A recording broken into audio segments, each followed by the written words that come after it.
السلام علیکم ورحمۃ اللہ وبرکاتہ۔ حضرات محترم، یہ حقیقت ہے کہ کبر و غرور سے اللہ پاک کی نعمتیں زائل ہو جاتی ہیں اور انسان ذلیل و خوار ہو جاتا ہے۔ دیکھیے، قوم بنی اسرائیل میں ایک شخص بہت بڑا عابد و زاہد تھا، عبادت گزار تھا، نیک تھا، لیکن اسی علاقہ میں ایک شخص بد کردار تھا، بد عمل تھا، برا تھا۔ ایک دن اس گنہگار شخص نے دیکھا کہ عابد بیٹھا ہوا ہے اور بادل کا ایک ٹکڑا اس کے سر پر سایہ فگن ہے۔ تو گنہگار کے دل میں خیال پیدا ہوا کہ چلیں ہم بھی عابد کی صحبت میں بیٹھ جائیں، ہو سکتا ہے کہ اس کی صحبت کی برکت سے اللہ پاک ہم پہ کرم فرما دے اور ہمارے گناہوں کو معاف فرما دے۔ اس تصور کو لے کر وہ گنہگار اس عابد کی صحبت میں جا کر بیٹھ جاتا ہے۔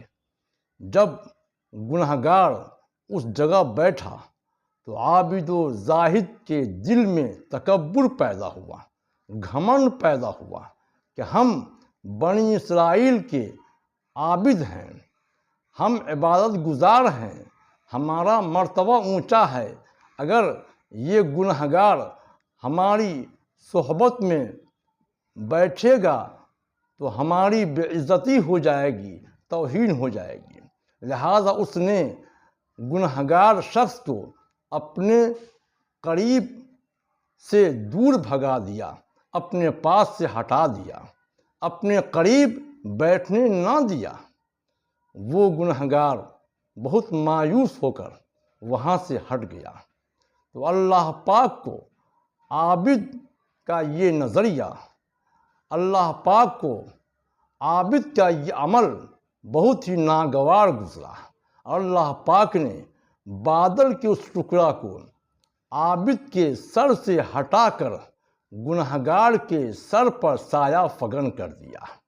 پھر اللہ پاک نے اس دور کے نبی کی بارگاہ میں وحی نازل فرمائی کہ ان دونوں سے آپ فرما دیں کہ از سر نو عبادات کریں، کیونکہ حسن نیت کی بنا پر ہم نے گنہگار شخص کو معاف فرما دیا ہے، اس کے گناہوں کی مغفرت فرما دی ہے، اور کبر و غرور کی بنا پر، تکبر کی بنا پر عابد و زاہد کے اعمال کو ہم نے برباد کر دیا ہے۔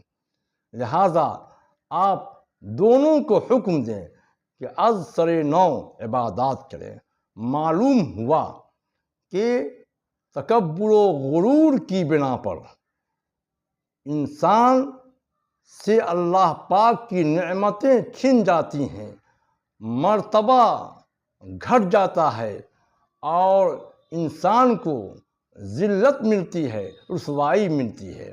اس لیے اگر ہم چاہتے ہیں کہ اللہ پاک کی رحمت ہم پہ نازل ہو تو ہمیں تواضع کرنا ہوگا، انکساری اختیار کرنا ہوگا، ہمیں اپنے دلوں سے تکبر، غرور اور گھمنڈ کو نکالنا ہوگا۔ اللہ پاک ہمیں تواضع کی توفیق عطا فرمائے۔